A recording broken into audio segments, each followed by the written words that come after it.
प्रधानमंत्री नरेंद्र मोदी की पॉपुलैरिटी या अमित शाह की चाणक्य नीति या एनडीए के फेवर में लहर? क्या है जिससे 2024 में लौट कर आएगी नरेंद्र मोदी सरकार?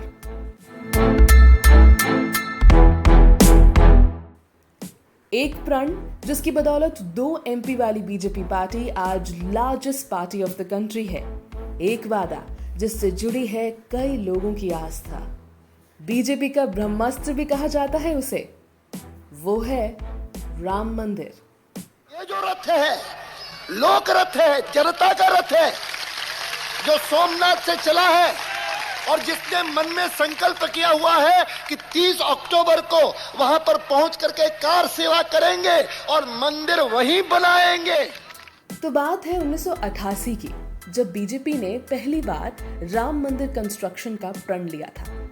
नतीजा दिखा 1989 में, जब बीजेपी की सीट 2 से 85 हो गई थी। लेकिन पॉलिटिकल पार्टीज अक्सर अपने वादे भूल जाया करती हैं, पर बीजेपी ने याद रखा।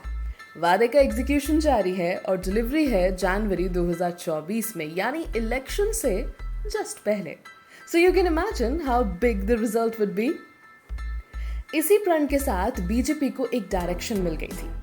डायरेक्शन देने वाले लाल कृष्ण आडवाणी आज एक्टिव पॉलिटिक्स में नहीं हैं, पर उनके साथ 1980s में रथ यात्रा में साथ देने वाले नरेंद्र मोदी आज प्रधानमंत्री हैं। उन्होंने उस वक्त लोगों की भगवान रामलला से अटैचमेंट समझी and continuing with the mission of few to the dream of millions, Ram Mandir is becoming a reality with every passing day. Ram Mandir के साथ साथ एक और बड़ा वादा जिसे मोदी सरकार ने बखूबी निभाया, वो था आर्टिकल 370 हटाना। और अब जिस दिन राम मंदिर सभी लोगों के लिए खोला जाएगा, उस दिन इस बात पर मोहर लग जाएगी कि मोदी सरकार की 2024 में चांदी होने वाली है। दरअसल राम मंदिर ना सिर्फ हिंदी स्पीकिंग स्टेट्स में पार्टी और कोalition को फायदा नहीं पहुंचाएगा, जबकि सदर्न स्टेट से भी लोग इससे जुड़ते हुए दिखेंगे। राम मंदिर के जरिए पूरे भारत को कनेक्ट करने की कोशिश की गई है। यही वजह है कि प्रधानमंत्री मोदी ने राम मंदिर परिसर में 7 नए मंदिर बनाने का आदेश दिया था।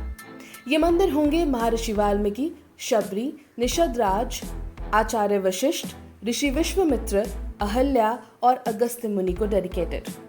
और ये सभी रामायण के कैरेक्टर्स अलग अलग बैकग्राउंड से आते हैं। वाल्मीकि और शबरी दलितों के प्रिय हैं। फिशरमैन निषादराज को बहुत मानते हैं। आचार्य वशिष्ठ ब्राह्मण थे तो विश्वामित्र क्षत्रिय कास्ट से आते हैं।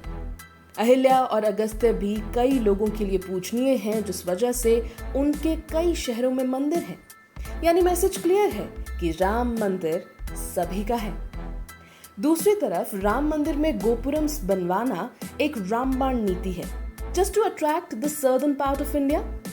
दरअसल गोपुरम्स सदर्न टेम्पल्स में पाए जाते थे और नॉर्थ के आर्किटेक्चर में इनका प्रयोग बिल्कुल नहीं था।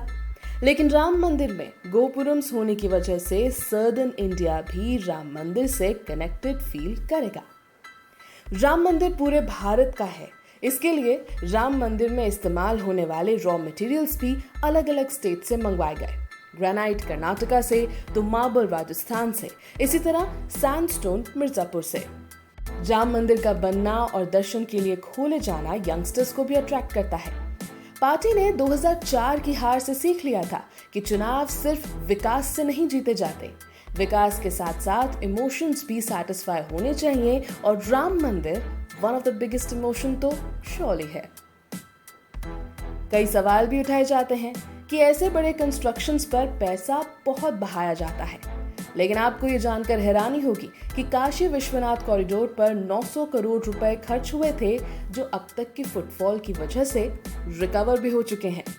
द फैक्ट इज कि ऐसे कंस्ट्रक्शन से न सिर्फ भक्तों और फॉरेन टूरिस्ट का फायदा होता है, जबकि उन सिटीज जहां ये कंस्ट्रक्शंस हैं, वहां के लोकल्स और सरकार का भी फायदा होता है। इसी तरह करतारपुर कॉरिडोर, महाकाल कॉरिडोर और बाकी मंदिरों की देखभाल पैसा जनरेट करती है। भारत इस वक्त टेक्नोलॉजी, साइंस और स्पिरिचुअल वेव पर राइड कर रहा है, चाहे बात maximum number of online transactions की हो या इसरो साइंटिस्ट का चंद्रयान को सक्सेसफुली मून पर लैंड करवाना हो, या फिर reconnect with our culture and our stories हो।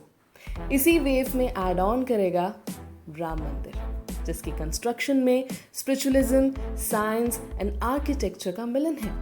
And hence it is highly likely that Modi government will make a massive return.